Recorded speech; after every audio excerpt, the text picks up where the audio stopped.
K ಅಂತ ಸಂಸ್ಥಾಪಕ ರಾಜ್ಯಾಧ್ಯಕ್ಷರು, ಕರ್ನಾಟಕ ರಾಜ್ಯದಲ್ಲಿ ಚಳುವಳಿ ಅರುಣ್ ಅಂತ ಚಿರಪರಿಚಯ. ಹಿಂದೆ ಏನು ನಮ್ಮ ಕಾರ್ಯಾಧ್ಯಕ್ಷರಾದ ವಿರಾಟ್ ನಾಗರಾಜ್ ಅವರು ಹೇಳ್ದಂಗೆ ಅಲ್ಪಸಂಖ್ಯಾತ ನಿರ್ದೇಶನಾಲಯದಲ್ಲಿ ಇಷ್ಟಿಷ್ಟಲ್ಲ ಬಹಳಷ್ಟು ಹಗರಣಗಳು ಆಚೆ ಬರ್ತಾ ಇದ್ದಾವೆ. ನೀಟ್ ಟ್ರೈನಿಂಗ್ ಆಗಿರ್ಬೋದು, ಏನು ಕರಾಟೆ ಟ್ರೈನಿಂಗ್ ಆಗಿರ್ಬೋದು, ಆಮೇಲೆ ಎಕ್ಸ್ಟ್ರಾ ಕರಿಕ್ಯುಲರ್ ಆ್ಯಕ್ಟಿವಿಟೀಸ್ ಅಂತ ಏನು ಕರೀತಾರೆ, ಹೆಚ್ಚುವರಿ ಕಲಿಕೆಗಳು ಅಂತ ಏನು ಕರೀತಾರೆ ಮಕ್ಕಳಿಗೆ, ಇವನ್ನೆಲ್ಲ ಕೊಡಿಸೋ ನಿಟ್ಟಲ್ಲಾಗಿರ್ಬೋದು, ಮಕ್ಕಳಿಗೆ ಒದಗಿಸೋ ಸವಲತ್ತುಗಳಾಗಿರ್ಬೋದು, ಆ ವಿದ್ಯಾರ್ಥಿ ನಿಲಯಗಳ ದುರಸ್ತಿಗಾಗಿರ್ಬೋದು, ಎಲ್ಲ ವಿಚಾರದಲ್ಲೂ ಭ್ರಷ್ಟಾಚಾರ ನಡ್ಕೊಂಡು ಬಂದಿದೆ ಅಂತ ನಾವು ಅಂದ್ಕೊಂಡಿದ್ದೀವಿ. ಆದರೆ ಮೂಲ ಭ್ರಷ್ಟಾಚಾರ, ಮೂಲ ದೌರ್ಜನ್ಯ ನಡೀತಾ ಇರೋದು ಇಲಾಖೆಯ ಕೇಂದ್ರ ಕಚೇರಿಯಲ್ಲಿ ಕುಳಿತಂತಹ ಅಧಿಕಾರಿಗಳಿಂದ ಪರಿಶಿಷ್ಟ ಜಾತಿ ಪರಿಶಿಷ್ಟ ಪಂಗಡದ ಅಧಿಕಾರಿಗಳ ಮೇಲೆ ಒತ್ತಡ ಏರಿ ಭ್ರಷ್ಟಾಚಾರದ ಸುಳಿಗೆ ಸಿಕ್ಕಿಸುವ ನಿಟ್ಟಿನಲ್ಲಿ ಕೆಲಸ ಮಾಡ್ತಾ ಇದ್ದಾರೆ ಸರ್. ಇದನ್ನು ವಿರೋಧಿಸಿ ನಮ್ಮ SC/ST ನೌಕರರಿಗೆ ನ್ಯಾಯ ಒದಗಿಸಬೇಕು ಮತ್ತು ಅವ್ರಿಗೆ ರಕ್ಷಣೆ ಕೊಡಬೇಕು. ಯಾವುದೇ ರೀತಿ ಹಿಂದೆ ಅಮಾನತುಗಳು ಮತ್ತು ಇಲಾಖೆ ವಿಚಾರಣೆಗಳಾಗಿದ್ದಾವೆ ಅವನ್ನೆಲ್ಲ ರದ್ದುಪಡಿಸಬೇಕು ಮತ್ತು ಅವ್ರನ್ನ ಮರು ನೇಮಕ ಮಾಡಬೇಕು. ಯಾವುದೇ ರೀತಿ ಒತ್ತಡ ಏರಿದೆ ನಿರ್ಭೀತಿಯಾಗಿ ಸದರಿ ಇಲಾಖೆಯಲ್ಲಿ ಕಾರ್ಯನಿರ್ವಹಿಸೋದಕ್ಕೆ ಅವಕಾಶ ಮಾಡಿಕೊಡ್ಬೇಕು ಅಂತೇಳಿ ಸರ್ಕಾರಕ್ಕೆ ಮತ್ತು ನಿರ್ದೇಶನಾಲಯದ ನಿರ್ದೇಶಕರಿಗೆ, ಹಾಲಿ ನಿರ್ದೇಶಕರಿಗೆ ಒತ್ತಡ ಇರ್ತದೆ ಸರ್. ಸೊ ಆಲ್ರೆಡಿ ನೀವೇನಾದರೂ ಅಲ್ಲಿ ಮನವಿ ಕೊಟ್ಟಿದ್ದಾರೆ? ಹಲವಾರು ಕಳೆದ ಒಂದು 6 ತಿಂಗಳಿಂದ ನಾವು ಎಲ್ಲ ಕಡೆಯೂ ದೂರುಗಳು ಕೊಟ್ಕೊಂಡ್ಬಂದಿದ್ದೀವಿ. ಕಳೆದ ಮಾರ್ಚ್ ತಿಂಗಳಿನಿಂದ ನಾವು ದೂರುಗಳನ್ನು ಕೊಟ್ಕೊಂಡ್ಬಂದಿದ್ದೀವಿ. ಮಾರ್ಚ್ ತಿಂಗಳಿನಿಂದಲೇ ಮನವಿಗಳನ್ನು ಕೊಟ್ಕೊಂಡ್ಬಂದಿದ್ದೀವಿ ಮತ್ತು ಮಾಹಿತಿ ಹಕ್ಕು ಕಾಯ್ದೆಯಲ್ಲೂ ಅರ್ಜಿಗಳನ್ನು ಸಲ್ಲಿಸಿದ್ವಿ. ಯಾವುದೇ ರೀತಿಯಾದಂಥ ನ್ಯಾಯ ನಮಗೆ ಸಿಗಲಿಲ್ಲ ಸರ್. ಹಾಗಾಗಿ ಬೀದಿಗಿಳಿದು ಬಾಬಾ ಸಾಹೇಬರು ಕೊಟ್ಟಂತಹ ಏನು ಹೋರಾಟದ ಶಕ್ತಿ ಮುಖಾಂತರ ಇವತ್ತಿನ ದಿನ ನಾವು ನ್ಯಾಯ ಒದಗಿಸ್ತಾ ಇದ್ದೀವಿ ಸರ್.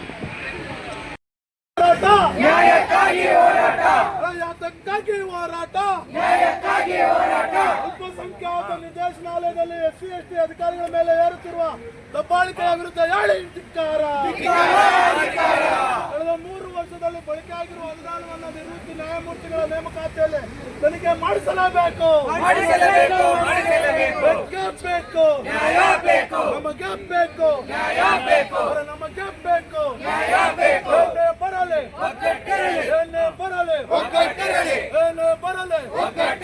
ನಮಗೆ ಬೇಕು. ಅಯ್ಯಯ್ಯೋ ಬೇಕೇ ಬೇಕು. ನಮಗೆ ಬೇಕು. ಹಲೋ ಬಾಬಾ ಸಾಹೇಬ್ ಅಂಬೇಡ್ಕರ್ ಜಿಂದಾಬಾದ್.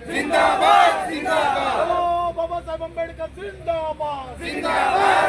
ಹಲೋ ಬಾಬಾ ಸಾಹೇಬ್ ಅಂಬೇಡ್ಕರ್ ಜಿಂದಾಬಾದ್.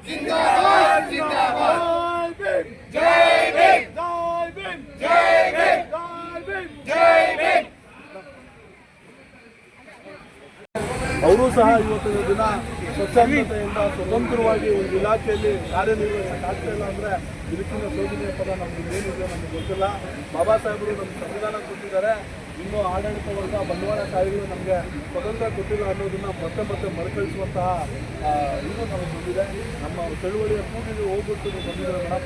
ಮನವಿ ತಗೊಂಡು 3 ದಿನದೊಳಗಡೆ ಸಭೆ ಏರ್ಪಾಡು ಮಾಡಬೇಕು ಮೇಡಮ್. ತಾವು ತಮ್ಮ ಇಲಾಖೆಯಲ್ಲಿ ಪದಾಧಿಕಾರಿಗಳು ಮತ್ತು ಅಧಿಕಾರಿಗಳನ್ನು ಸಭೆ ಏರ್ಪಾಡು ಮಾಡಿ ಎಲ್ಲ ಮನವಿ ಪತ್ರಗಳಿಗೆ ಹಕ್ಕೋತಾ ಇದೆ. ತಾವು ನ್ಯಾಯ ಒದಗಿಸಬೇಕು ಅಂತ ನಂಬಿ ನಾನು ಇವತ್ತಿನ ದಿನ ಇಲಾಖೆಯಲ್ಲಿ ನಡೆದಂಥ ಭ್ರಷ್ಟಾಚಾರದ ಬಗ್ಗೆ ಅಲ್ಲಿನ ಅಧಿಕಾರಿ ತನ್ನ ಅಳುಳನ್ನು ಹೇಳ್ಕೊಂಡಿರುವಂಥ ದೂರಿನ ಪತ್ರವನ್ನು ಕೂಡ ಮೇಡಮ್ ಅವ್ರಿಗೆ ಕೊಡ್ತಾ ಇದ್ದೀನಿ.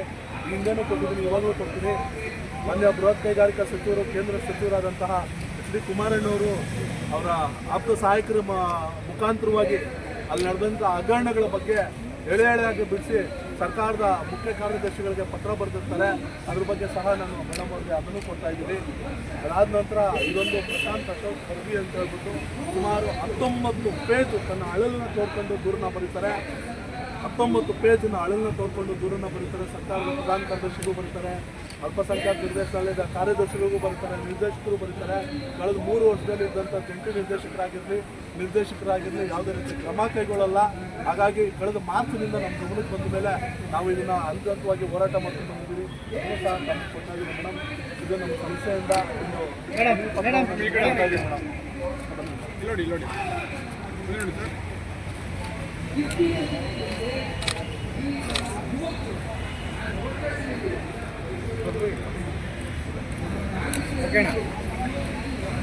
ಪ್ರತಿಭಟನೆಗಾಗಿ ಒಂದು ಆಶ್ವಾಸನೆ ಸರ್. ತಮ್ಮ ಹೆಸರು? ನಮ್ಮ ಹೆಸರು ನಾಗರಾಜ್ ಅಂತೇಳಿ. ನಾನು ಈ ಒಂದು ಸಮತ ಸ್ವಾಭಿಮಾನಿ ದಳದಲ್ಲಿ ರಾಜ್ಯ ಕಾರ್ಯಾಧ್ಯಕ್ಷೆಯಾಗಿ ಕಾರ್ಯನಿರ್ವಹಿಸ್ತಾ ಇದ್ದೀನಿ. ಏನು ದಿನ ನಮ್ಮ ಅಲ್ಪಸಂಖ್ಯಾತರ ನಮ್ಮ ದಲಿತರ ವಿರುದ್ಧವಾಗಿ ಏನು ಇವತ್ತು ಅಧಿಕಾರಿಗಳು ಕೆಂಡುಕಂಡಲ ಮಾಡಿ ಅವ್ರನ್ನ ದಾರಿ ತಪ್ಪಿಸುವಂಥ ಕೆಲಸ ಮಾಡ್ತಾ ಇದ್ದಾರೆ. ನಮ್ಮ ಅಲ್ಪಸಂಖ್ಯಾತರಲ್ಲಿ ಗೌರ್ಮೆಂಟ್ ಅಧಿಕಾರಿಗಳಾಗೋದೇ ಸ್ವಲ್ಪ ಕಮ್ಮಿ, ಆದರೆ ಅಂಥವ್ರ ಮೇಲೆ ದಬ್ಬಾಳಿಕೆ ಮಾಡಿ ಅವ್ರನ್ನ ಯಾವುದೋ ಒಂದು ದಾರಿ ತಪ್ಪಿಸೋಂಥ ಕೆಲಸ ಮಾಡಿ ಅವ್ರನ್ನ ಎತ್ತು ಇಲ್ದಿರಂಗೆ ಬೀದಿ ಪಾಲು ಮಾಡ್ತಾ ಇದ್ದಾರೆ ಕೆಲವರು ಅಧಿಕಾರಿಗಳು. ಈ ವಿರುದ್ಧವಾಗಿ ನಾವು ಇವತ್ತು ಈ ಒಂದು ಹೋರಾಟ ಹಮ್ಮಿಕೊಂಡಿದ್ದೀವಿ. ಏನು ನಮ್ಮ ರಾಜ್ಯಾಧ್ಯಕ್ಷರ ನೇತೃತ್ವದಲ್ಲಿ ಈ ಒಂದು ಪ್ರತಿಭಟನೆ ನಡೀತಾ ಇದೆ. ಈ ಪ್ರತಿಭಟನೆಯಲ್ಲಿ ಈಗ ನಾವು ನಮ್ಮ ಮನವಿ ಏನಿದೆಯಾ ಮನವಿನ ನಾವು ಅವರಿಗೆ ತಲುಪಿಸುವಂಥ ಕೆಲಸ ನಾವು ಮಾಡ್ತೀವಿ. ನಮಗೆ 3 ದಿನ ಒಳಗಡೆ ಅವರು ನಮ್ಮ ಸಮಸ್ಯೆಗಳೇನಿದೆ ನಮ್ಮ ರಾಜ್ಯ ಕಮಿಟಿನ ಕರೆದು ಒಂದು ಸಭೆ ಮಾಡಿ ಏನಲ್ಲಿ ನಿಜಾಂಶ ಏನಿದೆ ಇನ್ನೊಂದು ಮತ್ತೊಂದು ಏನಿದೆ ಎಲ್ಲ ಪರಿಶೀಲನೆ ಮಾಡಿ ತನಿಖೆ ಮಾಡಿ ನಮಗೆ ನ್ಯಾಯ ಸಿಕ್ಕಿದ್ರೆ ಒಳ್ಳೆಯದು, ಸಿಗಲಿಲ್ಲ ಅಂದರೆ ಮುಂದಿನ ದಿನಗಳಲ್ಲಿ ನಿರಂತರ ಹೋರಾಟ ಹಮ್ಮಿಕೊಳ್ಳೋಂಥದ್ದು. ಇವತ್ತಿನ ದಿನ ನಾನು ಅಧಿಕಾರಿಗಳಿಗೆ ಎಚ್ಚರ ಕೊಡ್ತಾ ಇದ್ದೀನಿ. ಜೈ ಹಿಂದ್, ಜೈ ಕರ್ನಾಟಕ.